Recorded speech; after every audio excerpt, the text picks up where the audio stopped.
Chris, we've talked about before how not everyone is your customer. What does that mean? Yeah, and I think that's true for every company and every brand, to be honest with you. I think there's a segment of the population that just isn't your customer for a multitude of reasons. It could be culture not a fit, price not a fit, value not a fit, value proposition not a fit. I mean, and it's probably one of the biggest mistakes I've made in my career in business is trying to make a website that appealed to everybody versus being focused on and knowing who our customers are, avataring those customers out.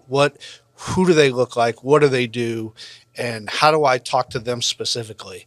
Yeah. And it's a FOMO, right? It's a fear of missing out that, you try to, that people are visiting your website. You're looking at those through Google Analytics or however you look at that. And you think, well, if they don't stay, then that's a bad thing, right? Well, that may be true and it may not be true. Yeah. It may be that if they leave, they left for a reason. It's because they're not your customer. Yeah. So we have spent the last couple of years, and specifically the last year and a half, really nailing down who our customer is and really trying to talk to them directly and specifically and know what value we can provide them and really communicating that very, very well. Yeah, it's like the old, you want to go narrow and deep as opposed to shallow and wide, because if you get your narrow and deep, passionate customers, they're customers for longer and they are more passionate about your brand. But you mentioned avatars. I think we should talk about that. Yeah. Because if you're in a service industry and you are doing everything, sometimes you don't have the time to sit there and think about this. What are tips to creating an avatar? Or first off, why don't you explain what that actually is, what a customer avatar is, and then how you come up with them for your business?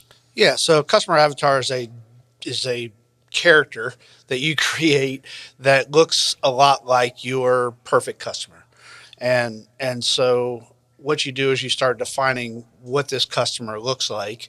As far as what we've done is we have actually picked specific customers that we've gotten to know pretty well, and we've named our avatars after them. We have more than one avatar because we do quite a variety of things. But once you develop those avatars and create this fictional, quote unquote, fictional character, then you can start looking at, okay, how do we talk to this person directly? What are they looking for?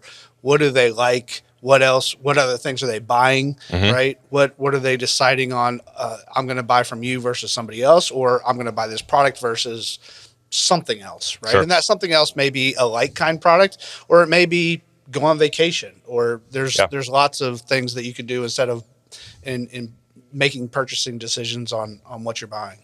I mean, I've heard that people, and we do this a bit, you can go as far as Google image search, find a picture of a person, print that picture out, hang it on your wall, say, this is my customer I'm going after. Give them a name, talk about them as if they're a real person like we do, because ours are real people. But if you don't have any customers yet, or you're just starting or you're interested, literally create a fake person and give them a story, and then you know who you're actually trying to target. And it seems to make things a little bit easier. Yeah, and I don't know how you would create an avatar personally without actually having any customers yet. Yep. I think you could generalize a lot. If you do, my suggestion is that you have to be willing to change that avatar fairly quickly. Sure. After you get in and learn, okay, we got this right, we got this wrong, because you made a bunch of guesses to develop that avatar. Yep. And what we were able to do is we sold to a bunch of customers first, and then we could say, hey, all these customers kind of look alike in this group, and all these customers look alike in this group, and all these customers look alike in this group. Yep. We're able to talk to each one of those groups very specifically, and we know that they're our customer. And we also know that there's a group of people and what they look like that are not our customer. And today, if you visit our website versus 3 years ago, 3 years ago, I would have tried to keep those people on the website and try to sell them something. Sure. Today, I know you're not staying, and so you're probably going to leave pretty quickly if you're not one of the people that we're targeting. Yeah, which, as you said, people who aren't your customer, back to the topic at hand, if you're going out selling, what are some red flags that you can start to see that say, this person might not be my customer? Like, when should you bail out on this pitching this, sale to this person? When do you know it's wrong? Yeah, I think that's probably the hardest part to do in business, primarily because if you started the business from scratch, you start a business by saying yes to everything. and you really don't say no to anything because you need revenue. And so there's a lot of yeses early.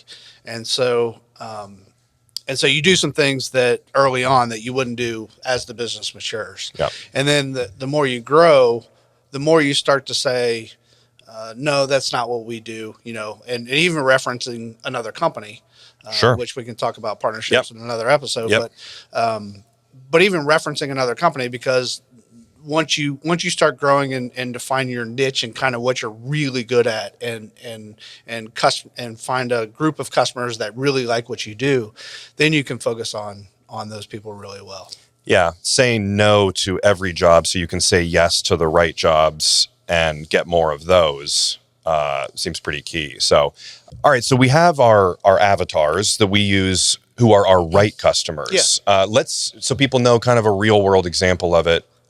What is one of our avatars and how do we use that to find real people like that? Yeah. So I'll give you a couple stories on this. So as I was developing these, this is probably 2 or 3 years ago now. One of them specifically revolves around somebody redoing their backyard and putting lights and audio in their backyard.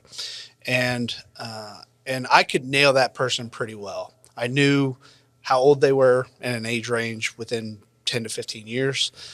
I knew whether they were married or not. I knew how many kids they had roughly. Mm-hmm. I knew how old those kids were.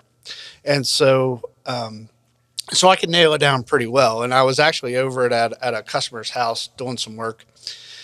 And I was telling him about, because I was pretty excited about this avatar that we were focusing on. And I was telling him about it. And I said, I can tell you that you have kids of independent age and you want to bring them back home. You want them to stay home. And that's probably why you're doing your backyard. Now they may be grandchildren, but Sure. of independent age. Yeah. As far as the direct son or daughters. And so I was telling him this and he paused and he looked at me and he said, that's exactly why I built this backyard. Yeah. And I said, I know. Yeah. Because we could nail that perfectly well. I know you have an iPhone, right? There's just lots of things that I know about what this customer looks like that is actually a little scary, but it tells you how well you can really hone in on who this person is and what they're doing it for and why they're doing it. And that's the key, right? Everything that I do in business all revolves around why. And the what comes much later. If you can figure out what the why is, then you're going to be real successful. Yeah. And this is not something that just service industry businesses do. I remember doing something, job years ago, and it was with something to do with Procter & Gamble, who makes all the soap and stuff. And they said, one of our, target audiences is women who will take the Mrs. Meyer's, that nice soap brand, and when they're done with it, they'll put other less expensive soap back in that bottle. And I was like, God, that's what my wife does. And I'm like, they know the specific things and they know how to target you. So this goes all the way up to the biggest businesses in the world doing this. Yes. And it really helps define your business and really helps you target specific customers and communicate with them really, really well. And it helps them communicate back with you really well. So, it's critical. It's one of the biggest mistakes I've made, and I think we're getting better at it. Okay, last question. Logistics stuff here. Where do you store this? What do you do? Do you make a spreadsheet? Do you save it in like a Google folder? Do you write it on paper? How do you document this and share it with, if you've got 5, 10, 2 employees? How do you document this and make sure everyone knows this is who we're going after? I don't know how everybody else does it. I can tell you I did it with those big 3x2 Post-it notes that are big white pieces of paper that stick on a wall. We have 6 to 8 of them in the conference room that I just put them up, and I wrote all the avatars down for each one and stuck them on the wall. And I think they were up for 3 or 4 months on there. And then out of that, we're developing a website. And so now they've moved from the conference room into a website and will be integrated into the whole business.